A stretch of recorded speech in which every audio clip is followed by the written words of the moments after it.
Hello, everyone. I'm Hector Del Castillo, founder of Bold PM, and I'd like to welcome all of you to today's discussion. And today's topic is business ideation made simple. Today's discussion is for those of you who are right now being asked to come up with ideas for launching a new product. Perhaps your executives or your senior managers are looking at the possibility of expanding the business by starting a new line of business. And they're looking for people within the organization that are more entrepreneurial to start looking to find ways to and ideas to build a business within a business. And if that's you, if you're in an organization that today is looking to build new revenue streams from new products, maybe discover new customers, this is the topic of today's discussion. And what we're going to be covering today is a three-step process that uses design thinking to, number one, help your team come up with ideas for turning those ideas into a new business and coming up with new products to offer to the right customers. And I want to start with this quote from Thomas Edison, who is the inventor of the incandescent light bulb. Genius is 1% inspiration, and it's 99% perspiration. So building a new business is a lot of work. It doesn't require you to be a genius. It requires a lot of hard work. And that's what you're up against if you are being asked any of the questions, or in a situation where you're either trying to build a business for yourself or you're trying to come up with ideas on how to build a business within your organization today, a new business. And that's what business ideation is all about. Business ideation is really the process, and it's a creative process of generating ideas for building or starting up a new business. And you don't necessarily need to be a brand new business. You can be an entrepreneur that is building a business within your existing business or within your existing organization. And maybe it's going to be the spinoff or the launch of a new business unit within your company. Either way, it's an extension of your company, an extension of your product portfolio, and you may be actually be targeting different customers. Even though you've been in market, you may be now targeting a new set of customers, and you need to do a lot of discovery across those customers, their behavior, and the new users, and do a lot of discovery before you can come up with an idea that can launch a new business and a new set of products. And this is what business ideation is all about. And business ideation is just being able to come up with ideas, concepts, design details, and being able to follow a process by which you can validate those ideas against your prospective buyers and users and bring that feedback back to your organization. Whether you're bringing this information and presenting it to your executives, senior managers, or if you're building your own business, now you can follow the same process to start your own business as well. So hopefully this will be something that is of interest to most of you. So this business ideation process, and there is a process. We're going to talk about a three-step process that is very simple to understand. And understand that there's a lot of iteration between the steps that we're talking about, because as you're discovering new things, there's a lot of often known unknowns, but there's also a lot of unknown unknowns and a lot of discovery across everything from who are the right customers to target, what is the right business model to go to market with, and what is the right solution that fits the market once you have identified the right problem to solve. So all of these things are part of business ideation. And you can use design thinking, and design thinking is a process by which typically it's a diamond process like this. This is just a generic design thinking double diamond process that allows you to say that, in design thinking, there's a lot of expansion to do diverging thinking, and then converge, and then diverge and converge. And you're following this process by which you're diverging and converging on understanding what is the right market problem to solve. And then again, the same process, diverge and come up with ideas, and then converge on what is the right solution to solve the problem in a way that fits what the market wants and needs. And these are all things that take some time and is part of what you need to go through in business ideation. So this three-step process uses this double diamond approach to, number one, find the right problem to solve, the right market problem to solve.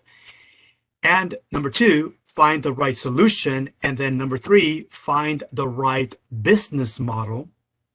And we're going to explain all of this in more detail as we go through the three steps here. And diverging and converging thinking, the same as design thinking, is used across all three of these steps. And a lot of iteration, because as the market problem that you're focusing on, you're understanding it from a different perspective. You need to bring that perspective, and that shapes the constraints of your proposed solution, and also will set constraints and the right attributes that you need to bring in into your business model even before you start funding your business. All of this precedes funding for a new business, or funding for development, or funding for anything else that's going to be required in order to have a product to launch into market. So here's the business ideation process that is in the double diamond. And we're going to go through the first step, which is how do you find the right problem, and what are the tools, what are these things that you can use very quickly with a small team that you can use to identify the right market problem to solve.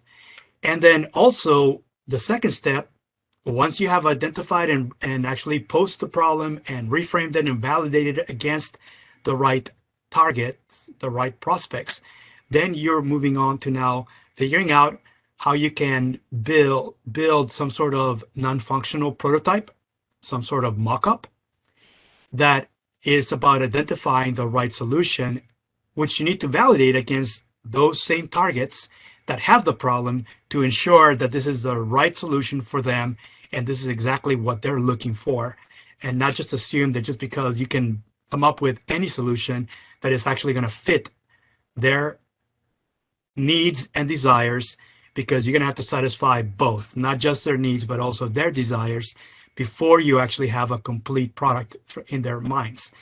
And realize that there's a lot of information that most people that have problems are unable to articulate in the way that they're looking for a use case or user stories.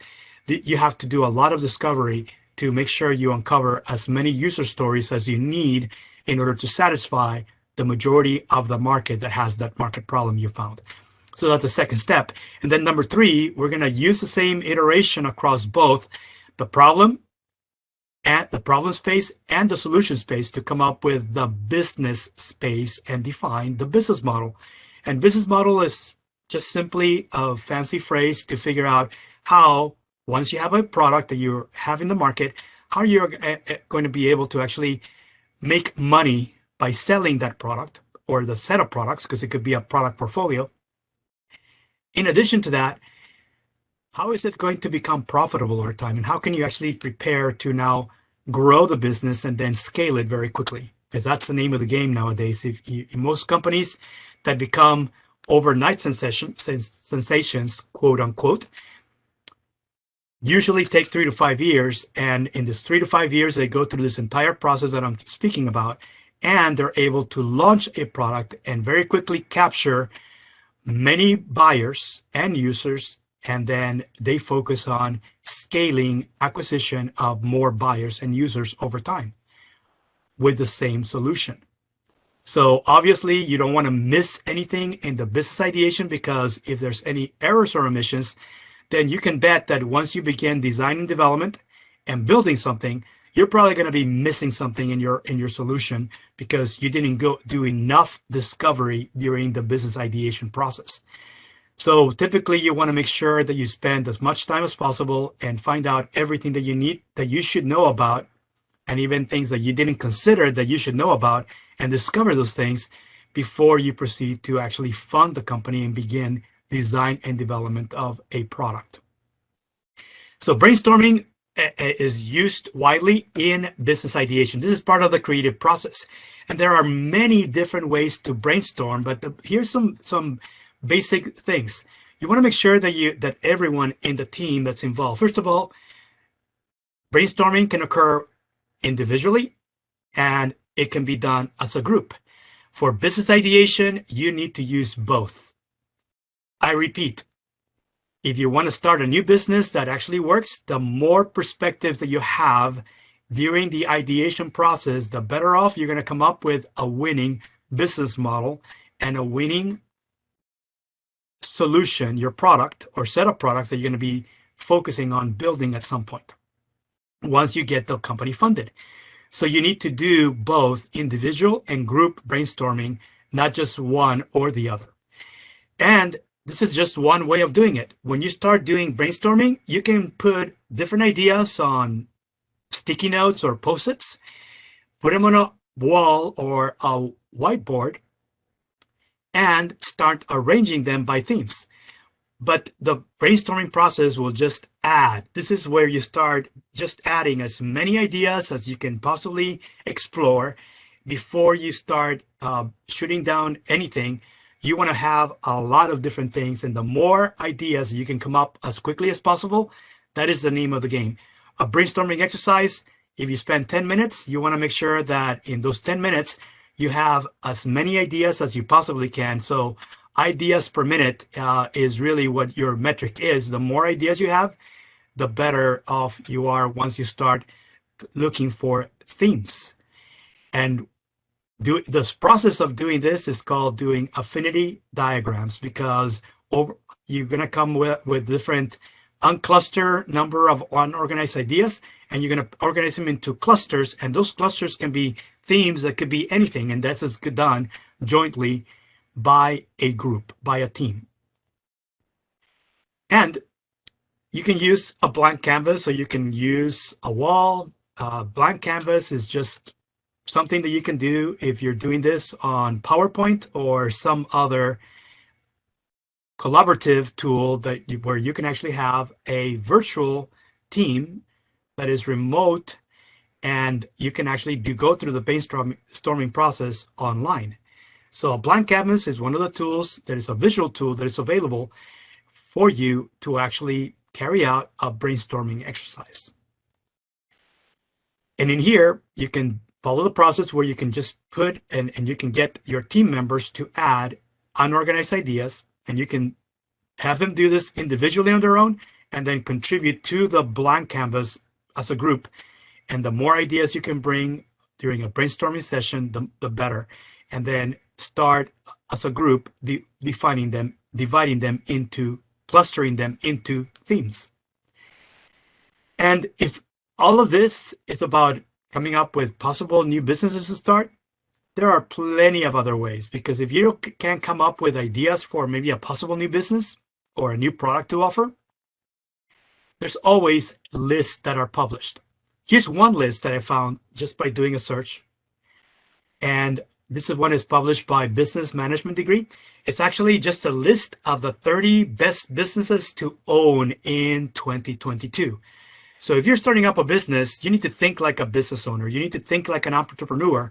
And these are, according to experts and analysts of markets that are supposed to be growing and emerging very quickly in 2022, this is a list of 30 different businesses that most new MBAs or people who are looking at becoming an entrepreneur this year, the type of businesses that they're considering, because there's supposed to be growth in demand, and this is for US. You can do this for any market, but this is specific to US.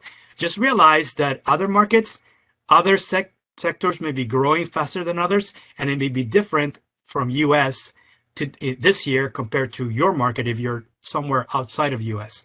But you can find this list anywhere, and this gives you another source of ideas of things that you can consider. So if you look at the top 5 and you want to start a technology business, well, you can start a technology business perhaps for those retailers that need to have better distribution and more automation in those distribution systems because they want to grow their e-commerce sector. E-commerce is growing very quickly. That's what Amazon.com, that's where everybody's buying from Amazon.com. And as a result, most retailers today that are not like Amazon and they don't want to be relying on Amazon to distribute their products, they're wanting to define their own distribution systems that are fully automated so they can actually pump up and scale their e-commerce revenue. And there's a lot of brands today, well-known brands, that are working on increasing the capacity and the capability of their e-commerce so that they can increase their revenue streams by selling those products online instead. And you can become a consultant doing that if you're into helping retailers automate all the fulfillment and distribution processes that are associated with pumping up and scaling their e-commerce. But also securing all that information that is needed and being collected in order for anyone to make purchases, for their customers to make purchases, and for them to keep that information private and away from any malicious intrusions. Maybe you want to focus on offering them cybersecurity services. So one of the biggest growth areas today, if you want to grow in tech, is focusing on helping those companies that don't know much about cybersecurity, how to protect their digital assets when everybody right now is trying to sell more online.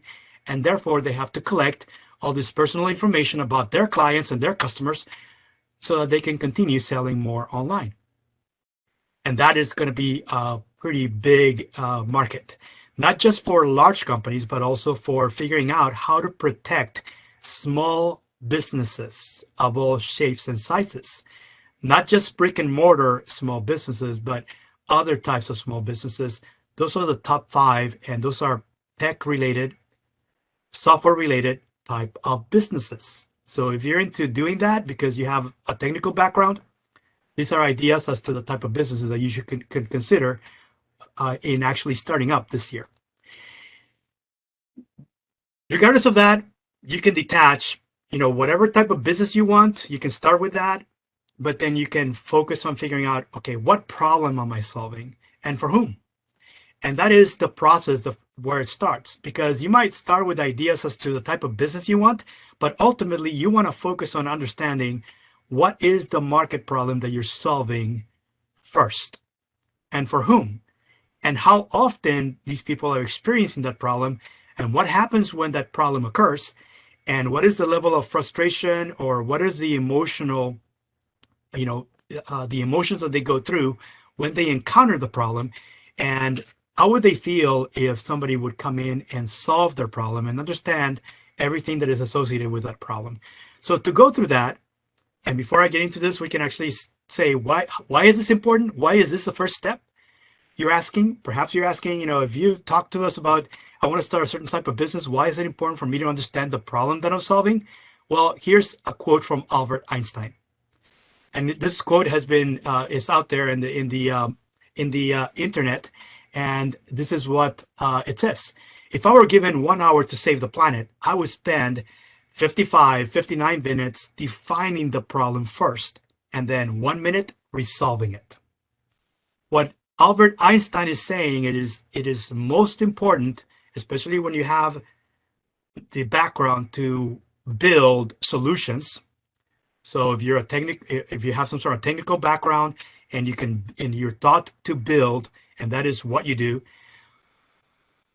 it's often more important to understand the problem first and all the details and the root cause of the problem before you begin working on a solution.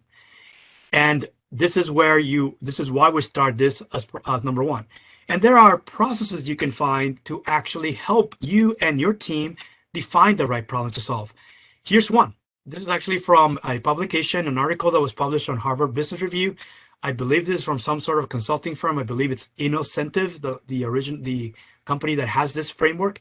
And this is how they help their clients first understand what market problem is solving. And if they have many, how to prioritize and figure out the one market problem that they need to focus on solving and forget everything else. Because if you want to build a profitable, successful business, you need to make sure that there's enough people out there who are looking for someone to solve their problems and are willing to pay for the right solution before you actually can launch a business.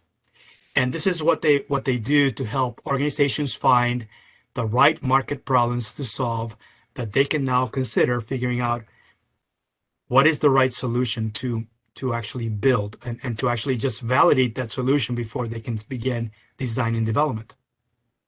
This is all part of your discovery. You're discovering first the right problem to solve and who are the people that have it, how often is the problem occurring, and be able to come up with a clear, concise problem statement.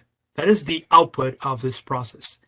A clear and concise, easy to understand problem statement. And that problem statement should define all of these things that are part of the problem space. What is the problem? Who are the users, and who are the people who would benefit the most, and how would they benefit? And what are they saving? Are they saving time, money, emotional stress? All those things you want to define, and figuring out from their point of view, what are the gain creators and what are the pain relievers that you can include in your solution very early on, and all those things that you need to ensure that you understand the constraints before you start working on a solution. So all of this needs to be clearly defined and put onto a problem statement. And the problem statement is just a simple, concise statement that defines the problem and who has it. And you can use this particular visual tool called the problem statement canvas. Actually, this was, I found this off of a blog from Meta Beta founder Marius, and he's defined this canvas. And in that, there's also an example of how to use this particular problem. But this canvas, because the reason why I like it is because it actually helps you define all the things that you need to have clarity on to fully define a problem statement that contains all the information you need before you can proceed to actually find the right solution that fits that market. So it contains the trigger, the window of opportunity, defines the impact to the people that encounter the problem and their motivation to look for a solution. And it actually looks for proof that this is in fact a problem, and then looks at an opportunity, and it also looks at current competitors that have incomplete solutions, even though they don't really know it today. So in the minds of customers, many of these companies that are in market today, they're out there and they don't have a full solution for them. And so they're kind of putting up with them because there's nothing else better, right? It's the best fit to their needs and not the perfect solution. So here's the way that you would use that problem statement canvas. And once you define each and every quadrant in here, then you put on your problem statement. And this is a sample problem statement that defines the problem that in this example, using this canvas, this is the output of your team, is a problem statement similar to this that quantifies, not just defines who, but also quantifies what is their pain points, frustration, how often it happens, how long, and all of this helps, and who it is demographically, but also understanding the psychographics. What is their behavior, their emotional state when they encounter the problem, and their emotional state before, during the problem, and then after the problem, and figuring out from there what it is that you need to do in order to build that into your solution to actually make them feel much better, go from bad state to a good state for your buyers and users is what you want to understand how to do that before you actually start designing the right solution. So here's an example, and I actually want you guys to tell me which company or which brand do you know that solves this problem today? There are several brands, first of all, but just give me ideas on the chat to see what you're sharing. What brand, what company, what solution out there today that you guys may be using today solves this problem? You're looking for some brand that allows you to securely store and automatically back up and share large files that you can't normally email between people within your organization or even with your clients, because first of all, email is not secure. Second of all, if you ever try to attach things, most email servers have a limit of around 20 megabytes, meaning you can't attach anything that is bigger than 20 megabytes on an email. So which company actually solves this problem? If you can type that into the chat, would be great, because I want to make sure that at least you guys are understanding that this is just a simple statement of the problem that this particular company or brands are solving today.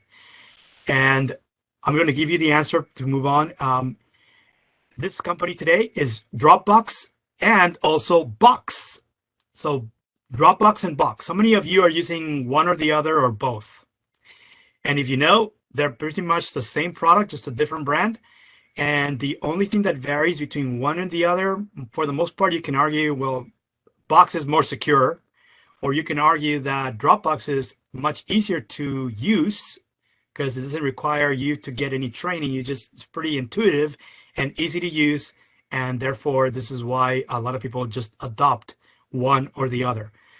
Box is really more for organizations that really want to have the highest level of security between anything that you're doing as far as sharing files between employees or between employees and your clients in a secure way. Dropbox is pretty much a way to offer reasonable level of security, let's put it that way, but offers just a very ease of use experience because it's very easy to use compared to Box. And these are all, both companies have been furiously looking to sort of like, attract customers from one to the other. And the result is that both have grown over time in the number of users and very profitable companies today. Step number two is finding the right solution. Now that you know that you have a problem statement, and now you can take that problem statement and now you start focusing on carrying out additional research to understand what is the right way to solve the problem. And this is not necessarily where you're going to bring in your developers. What you want to do is you want to bring in your architects, your senior developers and development managers that understand that solution can be built with pretty much any set of technologies. What's most important is to understand what is the best fit solution that actually fits the target customers and the target users that actually are looking for a solution to the problem. And so the solution space needs to have all of these things answered. And over time, you want to answer all of these just like the same way that you answered all of the previous questions that fully define the problem space. You want to fully define the solution space. And whatever you take, you want to validate all of this against real prospects that have today the problem that you found. So there's a lot of interviews and research and behavior analysis that you're doing against that market. And why is this important? It's important because, especially if you already have some competitors out there that have incomplete solutions, you want to find out why those solutions today that are out in market are incomplete in the minds of your prospects. And understand that whatever is missing, that is your opportunity, because could become, if you build this into your solution, that becomes your unique value proposition that no one else in market today offers. And that would be the first step to becoming a market leader, as long as you can get people to adopt very quickly. So all of this allows you to understand your customers deeper than current people that are offering incomplete solutions that are, unknowingly your competitors today. It defines who you who could be your collaborators that allow you to get to, to actually offer that without you having to build it on your own, without having to start from scratch, so to speak, and the type of business that you should have and the type of business model that you should have in order to sell and distribute and fulfill any sales orders once you have a solution, the right solution in place that offers this unique value proposition. So it starts with understanding what is this unique value proposition that you need to offer, and it has nothing to do with how you're going to build it. This is why you should include this value proposition and what is it? That's what it is. And in order to do that, you need to empathize with customers. A lot of interviews and maybe even posing different situations and going through with those prospects what it is, then you can actually start looking at defining this. And there's another canvas that you can use that is called the value proposition canvas that allows you to clearly define everything that you need to know that should give you a way to find a unique value proposition, because it's divided into these 6 different components. What are the jobs to be done from the customers and the user points of view? This gives you lots of different user stories and storyboards that you can create to test your concept. Gain creators that they're looking for, pain relievers that they're looking for, and then figure out from there which of those you need to build into your solution in addition to the value proposition itself as well. And this actually creates the unique value proposition. Combination of these things will give you a solution, a unique value proposition that has the right gain creators, the right pain relievers, and then offer the right product. Now you can start defining. Once you have this clarity, you can start going into design and development. And even before you do that, you probably may need to estimate the number of resources, the level of effort, and how much funding you need to actually begin design and development. So all of these things will give you clarity as to all of this will allow you to estimate cost structure as well as forecast revenue that is part of your business model. So designing this and using this tool very early on, here are some rules of thumb when you're using this particular tool to define a unique value proposition. 10 characteristics of unique value proposition are all listed in here, and you can always make sure that whenever you're going through this process, you refer back to this list to make sure that you do have these characteristics built into your unique value proposition in order for it to be indeed unique. And here's an example of this tool. And by the way, all these visual tools that I'm sharing, I'm going to be sharing with all of you on a toolkit that you can download. And all you need to do is just follow the link that I'll be sending you post-event today. I'm going to send you an email where you can actually not only view the video, but also download the toolkit that has these tools that I'm talking about here. They're fairly simple to use, and all you need is to start testing them with your own team if you're actually doing this. So here's an example of a unique value proposition. How many of you have heard of GetUpside? Just tell me yes, no on the chat if you have heard about him. Well, here's the value proposition for GetUpside. It's a cash back application. It's a mobile application, actually a set of mobile applications because it works across mobile devices. Doesn't matter what brand you can actually find the mobile application at your favorite store and then download it, install it for free. And it allows you as a consumer to earn cash back from any merchants that are near you. It's based on your location. So it's one of those near me, find, a gas station near me that offers me cash back when I purchase. And you can purchase cash, or you can purchase now with their latest enhancements. You can put your mobile wallet. It's got a built-in mobile wallet, so you can pay with your built-in mobile wallet with your phone and automatically earn cash back from any of those merchants that are near you. And you can find today on this application gas stations, grocery stores, and other brick and mortar small businesses that are near you, and they've already have over 40,000 locations across the US today. This is a US application, and this is their unique value proposition is, as a consumer, you don't pay anything. It's a free app. And merchants, all they do is list themselves and agree, and they've added over 40,000 locations up to date. And this company is fairly new because they were founded in 2016. So it's a brand new company, and it's been growing rapidly. And this is their value proposition. So my point is, you can follow this process even for when your proposed solution is a mobile application or a set of mobile applications. Step number three. Step number three is finding the right business model. And the right business model, now you have to answer all of these questions, which you started, if you went through the process of 1 and 2, define your problem, then define the solution, you would also very quickly figure out, part of your research should be, what is the price sensitivity for the prospects for which you're studying to figure out what is the right solution.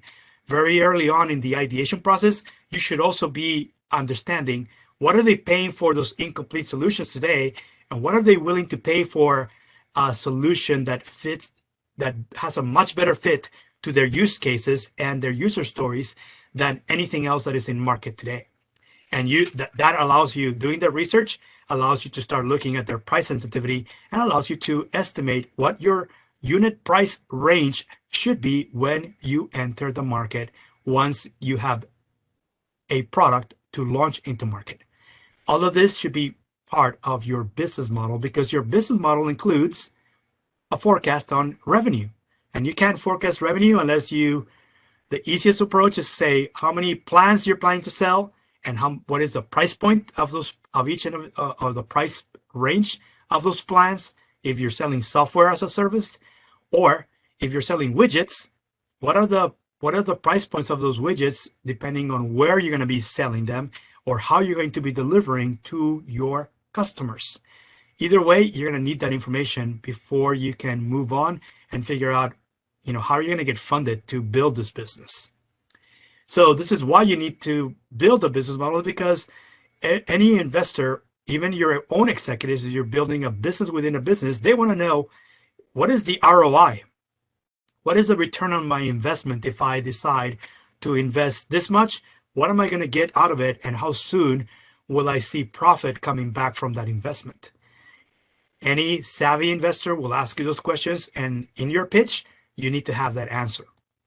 So business model answers the question is very simple. It's a fancy phrase for figuring out how are you going to make money and how are you going to sell your products and at what price points, and know that you have validated that information. It's not just fiction. These are facts that you have found because you have done a lot of investigation and a lot of research to figure out that this is exactly the price that your customers, your target customers, are willing to pay. It also defines who your customers are, and you may have more than one group of customers. So you might have multiple customer segments, not just one, and each one of these may have a different price sensitivity. So therefore, you might have to price that product and kind of personalize that value proposition for each group. And guess what? Those plans will be, or those products will be priced differently based on who you're selling into and where you're selling selling those products. So all of this is clearly defined in your business model before you can before you can get funded to start and proceed with actually starting the business and then proceeding on with building the product. So the characteristics of any lovable product, and this is, integrating the design thinking in this. There are 3 reasons why you want to use design thinking to design any product. And because the product needs to be feasible, it needs to be desirable by your customers, and it also needs to be viable. This is what it means from your point of view, from your business model point of view. If you have a highly desirable product, that means you have clarity of what is the unique value proposition that you're offering to each and every different group of customer segments that you're targeting, even if they're in the same market. and have clarity as to what are the wants and needs of one group compared to another and their price sensitivity, so you can price those products differently. That's desirability. Feasibility is about all the resources and the level of effort and the suppliers and the partners and everything that you need to have in your ecosystem in order to reduce your time to market, reduce your cost of actually building and fulfilling and distributing and launching, all those things that are associated before you can actually sell the product. You want to minimize your cost structures, and you want to make sure you identify as many suppliers and as many partners as possible so that you don't have to bear all the work and start from scratch. And also ensure that your product is also viable, meaning that you're not only making revenue, but you're actually at some point going to reach profitability. The more you sell, the more revenue you realize, and the more customers that you capture, you want to get into the point where you're actually running with profit, not where you're still requiring funding to keep you operating because you're not making enough revenue. You're actually consuming more capital just because of whatever it is that you have, not just necessarily technology debt, but a lot of debt that you have from getting to where you are today.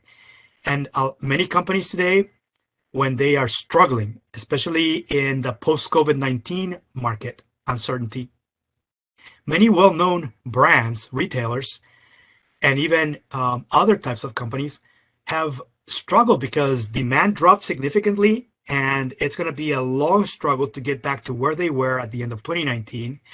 Many industrial sectors right now are trying to figure out how to get back some of that revenue loss that they lost, and they haven't been able to recover yet, even though it's been over almost 2 years since we started with this new next normal. And even the next normal is still being redefined as we're encountering waves of uncertainty that are rippling through the markets. So here's a business model, and the business model canvas is another tool that you can use. Here's an example of Netflix. If you're looking for Netflix, you know what Netflix is. And Netflix is one of these companies that right now has been continuing to improve their business model. And they started by being basically shipping DVDs to your home. And now they're basically a streaming service. And even further, they now are producing their own movies and their own content and making it available on on streaming channels on a subscription basis.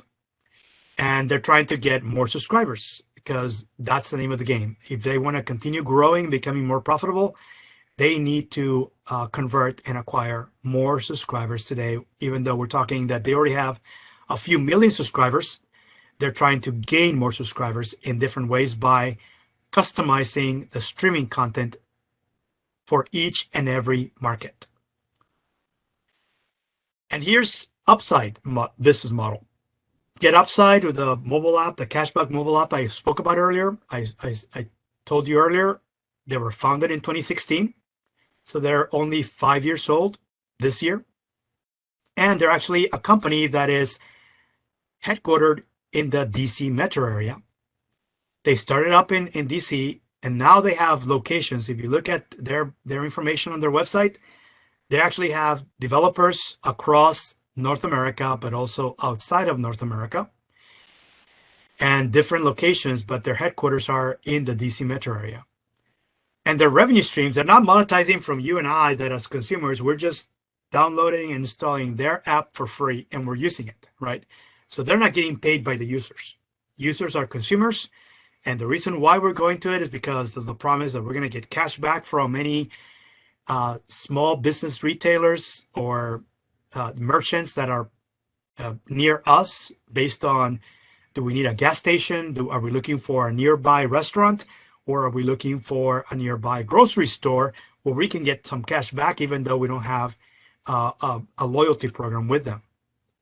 So no need for all of this. This kind of replaces loyalty programs for many of these businesses, and they're getting paid through affiliate commissions.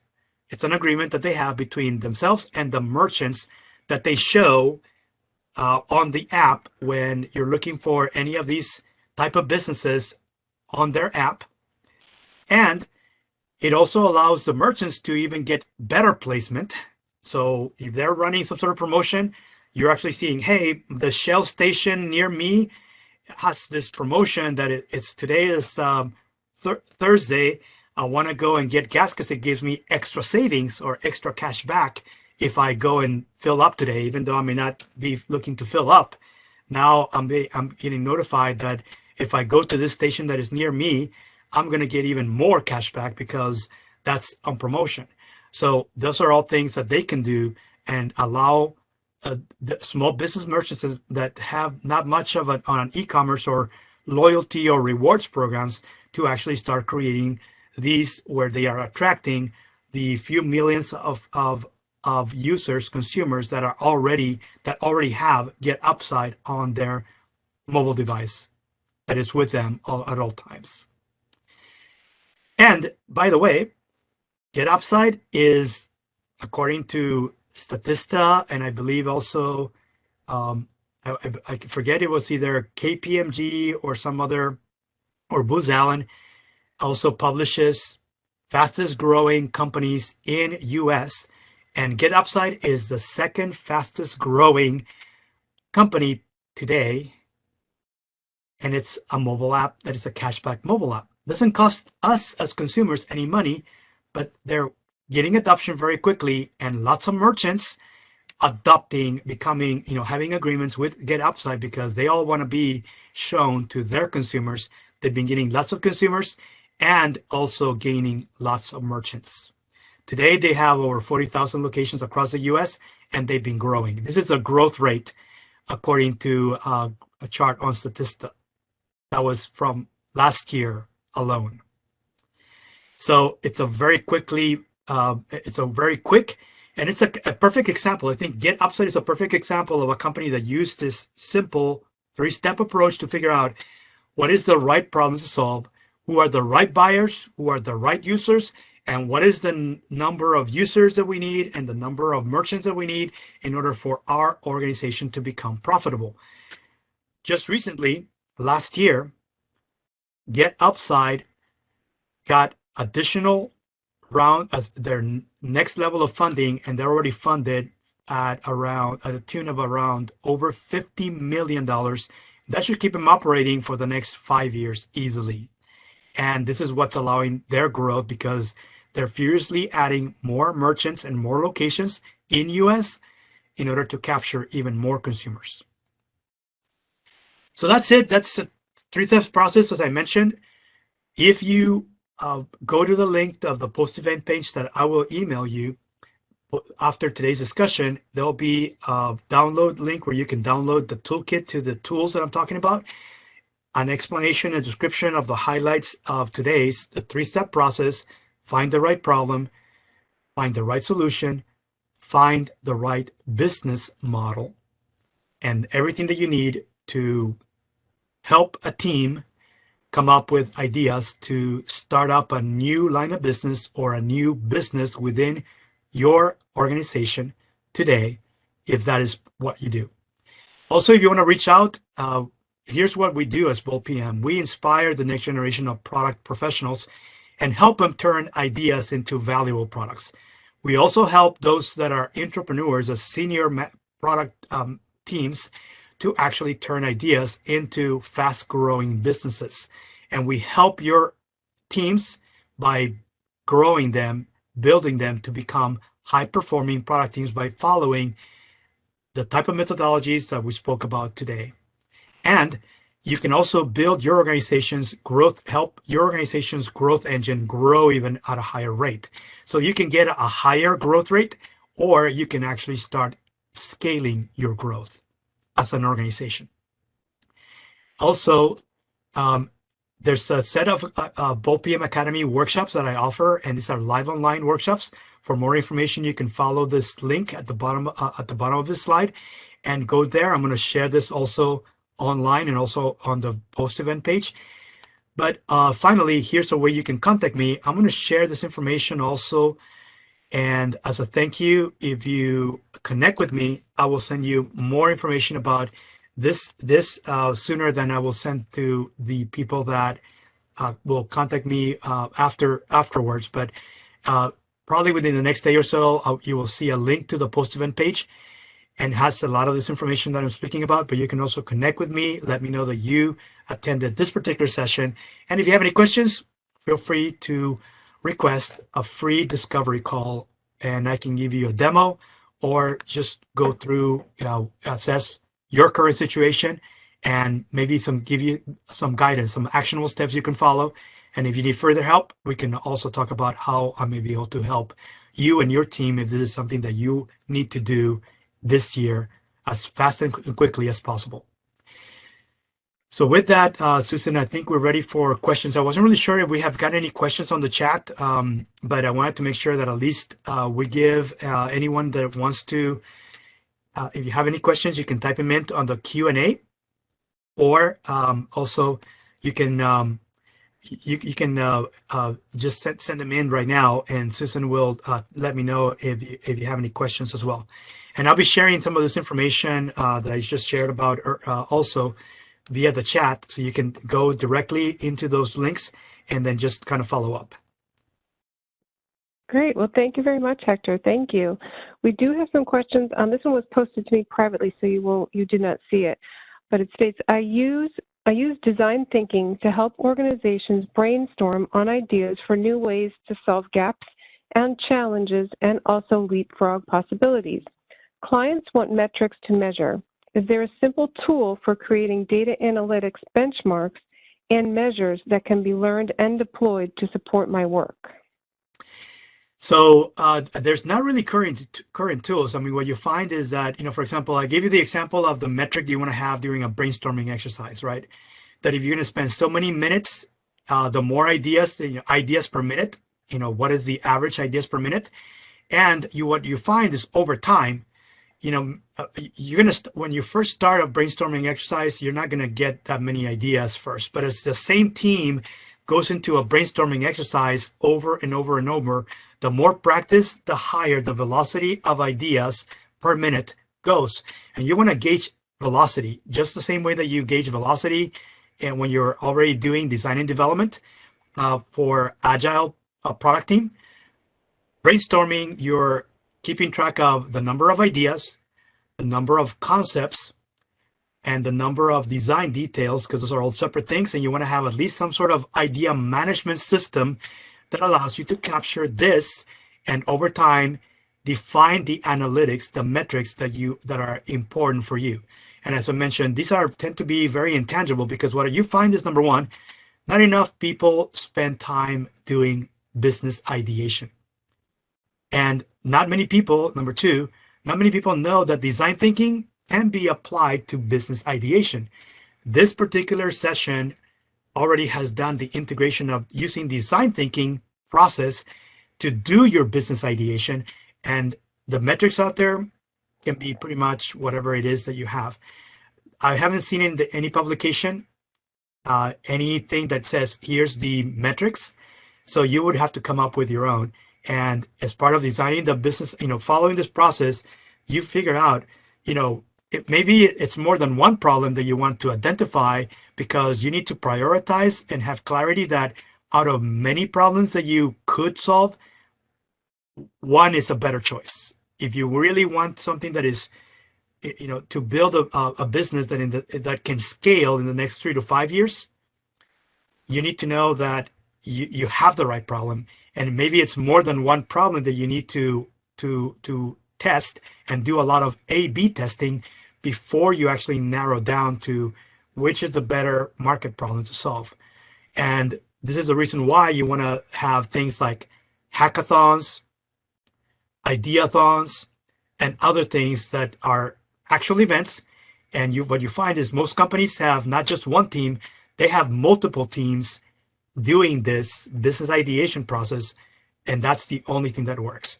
So it's not just one team, it's many, and you want to make sure that at least everybody's measured by with the same ruler. And in this process, it's about the number of ideas, the number of concepts, the number of problems, and who comes out with a better business model based on ROI and initial investment needed in order to ensure that they actually have validated the market. I have another related session coming up next month with the Great IT Professional. I just shared with you the registration page for that. So if you can go through, if you're interested in doing product discovery, that's my topic for next month, and it'll be coming up next month at the future Great IT Professional session. So you can sign up for that as well. And if you actually want to join the Bull community, the Bull PM community, if you're a product professional or want to become a top-notch product professional and connect with top-notch product professionals, you can join the community that I'm starting out. And there's a link where you can actually subscribe to receive more information. I'll be sending out product management insights and tips and notifications about upcoming events. And I'm running events pretty much almost once or twice a month for the rest of this year. Many of them are free or almost free to attend.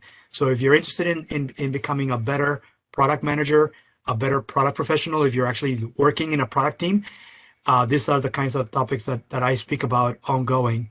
And welcome to anyone that wants to track other events that I'm doing throughout 2022. And I'll be doing some future sessions as well with a Great IT Professional. We thank you so much, Hector, for joining us today. Thank you so much. I really enjoyed it. Thanks for having me. And thanks, audience, for being here today. Take care.